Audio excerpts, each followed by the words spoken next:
Hey guys, हम Florida में coral castle में हैं और आइए एडवर्ड लीड्स कॉलिन द्वारा निर्मित पोलारिस टेलीस्कोप पर एक नजर डालते हैं। यह टेलीस्कोप अद्वितीय है क्योंकि यह दुनिया का एकमात्र मेगालिथिक टेलीस्कोप है और इस चट्टान का वजन 23 टन है और यह 25 फीट लंबा है। अब कल्पना कीजिए कि एक 100 पाउंड का व्यक्ति जो सिर्फ चौथी कक्षा पास है अकेले ही 46,000 पाउंड्स उठाता है। लेकिन यह अधिक अद्वितीय है।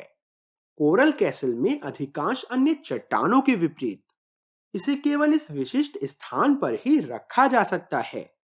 एड को बेहद सटीक होना था और दाएं या बाएं 1 इंच का अंतर भी इस दूरबीन को व्यर्थ बना देगा। आइए हम इस दूरबीन का उपयोग यह समझने के लिए करें कि यह कैसे काम करता है। यहाँ एक त्रिभुजाकार आईपीस है जिस पर एक छेद किया गया है। आपको बस इतना करना है कि आईपीस के होल और टेलीस्कोप के होल को लाइन अप करें। लेकिन हमें कुछ दिखाई नहीं देता क्योंकि यह दिन का उजाला है।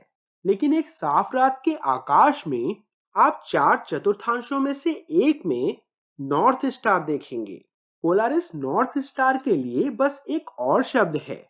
आप न केवल नॉर्थ स्टार देख सकते हैं बल्कि 4 मौसमों की गणना भी कर सकते हैं क्योंकि नॉर्थ स्टार ऋतुओं के आधार पर चतुर्भुजों के बीच घूमेगा। सर्दियों के दौरान नॉर्थ स्टार ऊपर दाईं ओर होगा। यह वसंत के दौरान ऊपर बाईं ओर चला जाएगा, ग्रीष्म काल में नीचे बाईं ओर और पतझड़ के दौरान नीचे दाईं ओर उतरेगा। क्या दिन के समय भी नॉर्थ स्टार को देखने का कोई तरीका है? यदि आप गूगल स्काई नामक ऐप का उपयोग करते हैं तो इसे वस्तुतः देखना संभव है। आपको बस इसे अपने स्मार्टफोन में डाउनलोड करना है और इस आईपीस के सामने रखना है। अब याद रखें, मैंने कहा था अगर एड ने बड़े टेलीस्कोप को 1 इंच भी आगे बढ़ाया तो यह काम नहीं करेगा। और आप में से कुछ लोग सोच सकते हैं यह घेरा इतना बड़ा है कि इतने छोटे अंतर से कोई फर्क नहीं पड़ेगा। लेकिन एड वास्तव में यहाँ क्या कर रहे हैं? उन्होंने नॉर्थ स्टार की परवाह नहीं की। उन्होंने 4 मौसमों की भी परवाह नहीं की। वह जिस चीज की परवाह करते थे वह पूर्ण सत्य उत्तर था। उन्होंने क्रॉस हेयर के डेड सेंटर पर सही उत्तर को चिन्हित किया। इसलिए उन्हें इस स्थान पर दूरबीन को रखना था और आईपीस को यहाँ स्थापित करना था। याद रखें, उन्होंने 1940 में ऐसा किया था और उनके पास कोई सैटेलाइट जीपीएस, फैंसी कंप्यूटर या लेजर नहीं था। यह एक चौथे कक्षा पास व्यक्ति के लिए बहुत ही असामान्य उपलब्धि है, विशेष रूप से किसी की सहायता के बिना इसे करने के लिए। एड की मृत्यु के बाद लोगों ने उसके सामान में दूरबीन, उन्नत कंपास, सेक्सटेंट जैसे खगोलीय उपकरणों की खोज की और उन्हें कुछ भी नहीं मिला।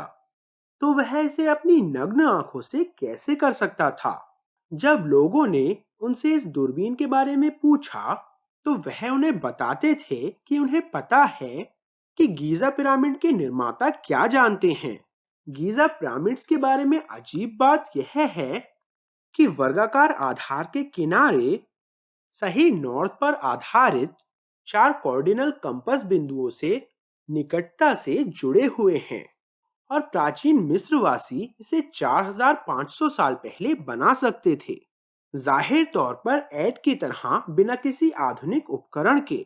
अब यदि यह पर्याप्त नहीं है तो मुझे अभी एहसास हुआ कि कोरल कैसल स्वयं सही उत्तर पर आधारित 4 कंपास बिंदुओं के साथ पूरी तरह से अलाइंड है।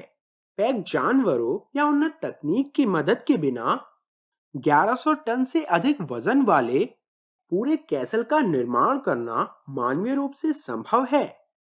और चारों तरफ महापाषाण की दीवारें कई प्राचीन संरचनाओं की तरह ही 4 दिशाओं के साथ सटीक रूप से पंक्तिबद्ध हैं। और इससे भी अधिक शानदार बात यह है कि यदि आप पोलरिस टेलीस्कोप से बिल्कुल दक्षिण की ओर एक रेखा खींचते हैं तो यह पूरे कैसल को दो बराबर हिस्सों में काट देती है।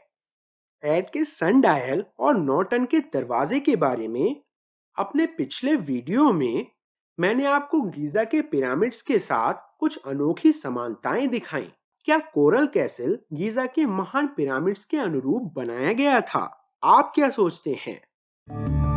मैं प्रवीण मोहन, देखने के लिए बहुत बहुत धन्यवाद। सब्सक्राइब करना ना भूलें और सभी अपडेट्स पाने के लिए घंटी के बटन को भी क्लिक करें।